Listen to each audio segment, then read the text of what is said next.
Tes tes tes. Assalamualaikum warahmatullahi wabarakatuh. Selamat pagi. Di sini saya akan menyampaikan ataupun mempresentasikan hasil tugas Teknologi Informasi dan Komunikasi minggu 9 dan 10 dengan dosen pengampu Pak Dwi Oktavianto Wahyu Nugroho. Ya, kita langsung saja.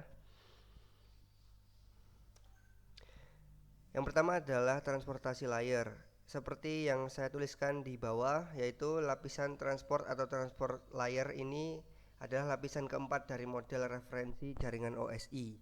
Nah, lapisan ini itu bertanggung jawab untuk menyediakan layanan-layanan yang dapat diandalkan kepada protokol-protokol. Maka dari itu, si transport layer ini adalah bertugas untuk menyalurkan jaringan ke protokol-protokol dari setiap device-device yang ada. Next. Nah, ini adalah simulasi sederhana dari pengenalan transport layer.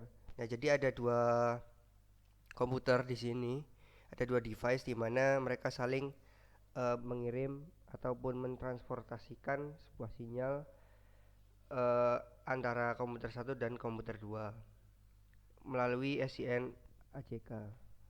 Lalu untuk yang VIN ACK-nya itu juga hampir sama, di mana mereka juga saling mentransformasikan layar-layar ataupun dari protokol satu ke protokol 2 dengan yang pertama send VIN, lalu menerima VIN, lalu dari komputer B mengeluarkan ACK yang nantinya akan diterima oleh komputer A. Begitu pula sebaliknya nanti. Namun untuk yang B ini hanya mengirim ACK dan juga send VIN saja, untuk yang komputer A itu tidak. Nah, ini adalah sedikit penjelasan tentang OSI Transport Layer, di mana OSI Transport Layer ini memiliki sebuah komponen ataupun sebuah isi yang dimana komponen tersebut terdapat aplikasi, ada presentasi, ada session, ada transport, network, data link, dan physical, yang dimana telah diolah di dalam satu device untuk saling mentransfer sebuah layer.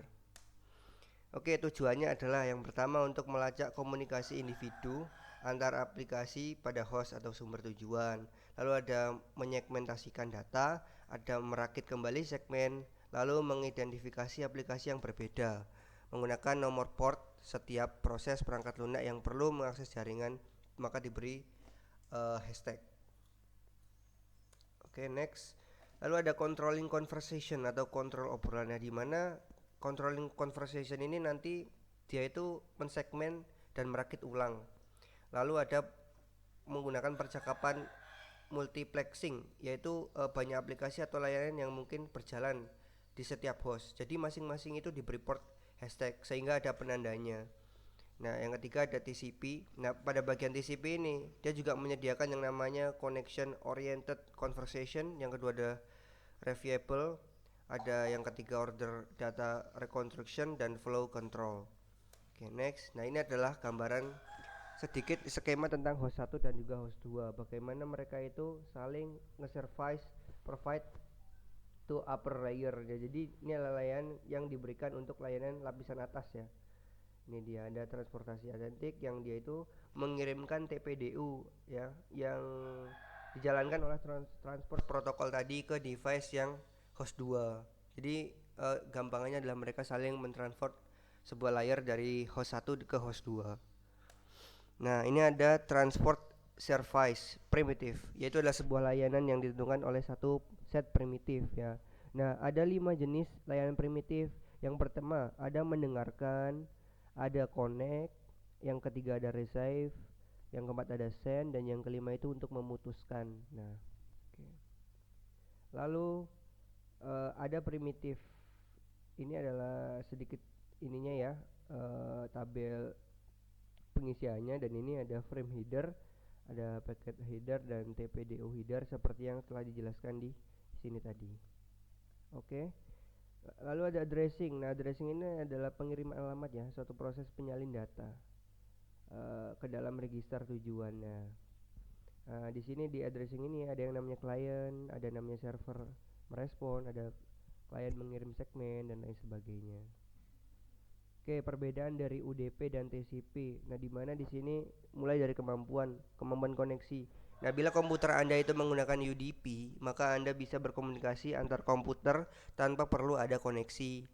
Lalu ada karakteristik yang UDP itu merupakan jenis protokol yang memiliki karakteristik atau tidak berbasis koneksi, sedangkan TCP itu kebalikannya. Nah, untuk contoh aplikasi di sini ada UDP dan TCP juga berbeda. Contohnya UDP adalah SAN RPC, SNP, DNS dan lain sebagainya. Lalu untuk TCP-nya itu ada FTP, SMTP dan Telnet. Nah, di mana ini dari aplikasi pun juga berbeda. Oke. Lalu ada NetSat. Nah, NetSat ini adalah perintah dari command prompt yang berfungsi untuk menampilkan statistik ya. Jadi statistik dari koneksi jaringan komputer ke komputer yang lain. Nah, berikut ini adalah 4 fungsinya, yaitu melihat domain. Nah, melihat domain dan layanan akses yang tersedia. Lalu juga bisa sebagai melihat IP dan port yang sedang diakses. Lalu yang ketiga, melihat nama program atau aplikasi yang mengakses jaringan. Jadi kita bisa saling tahu antara komputer 1 dan komputer 2 digunakan apa sih sebenarnya data untuk data yang diakses tadi begitu. Ya. Next. Oke, udah habis. Ya, mungkin sekian dari saya, presentasi dari saya. Banyak kurangnya saya mohon maaf. Assalamualaikum warahmatullahi wabarakatuh.